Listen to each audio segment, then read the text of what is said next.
আসসালামু আলাইকুম বন্ধুরা, দেখেন আমার এই ভাইরা দেখেন কত পরিশ্রম করে পয়সা ইনকাম করতে হয়। দেখেন গা ঘেমে এই যে মাটির সব চলছে, কত কষ্ট করে পয়সা ইনকাম করতে হয়। পয়সা যে একজন ইনকাম করে, যে কত কষ্টের পয়সা যে করে সেই জানে। আমার এই যে বড় বড় ভাইরা এই যে প্রবাসে থাকে, তারা যে কত পরিশ্রম করে পয়সা ইনকাম করে বাড়ি পাঠায়, একমাত্র তারাই জানে যে কত কষ্টের পয়সা। অবশ্যই এই দুনিয়ায় কষ্ট ছাড়া পয়সা নেই। দেখেন কত পরিশ্রম করছে, তারপরও একটা মানুষ যখন সারাদিন পরিশ্রম করার পরে যদি 2 টাকা পকেটে পায়, তার কত আনন্দ থাকে। আমি একসময় ভনপুর বাজারে হোটেলে কাজ করতাম, পরের দোকানে। সারাদিন পরিশ্রম করার পরে যখন 2 টাকা পকেটে আসতো, মালিক হাতে দিত, তখন কত ভালো লাগতো, তখন সব কষ্ট দূর হয়ে যাইতো। দেখেন কত পরিশ্রম করে পয়সা তারা ইনকাম করে।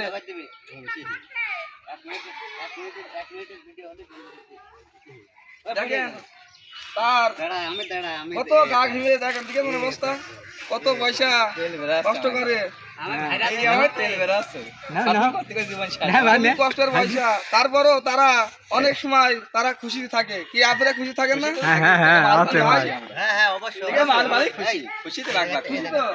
হ্যাঁ আছে।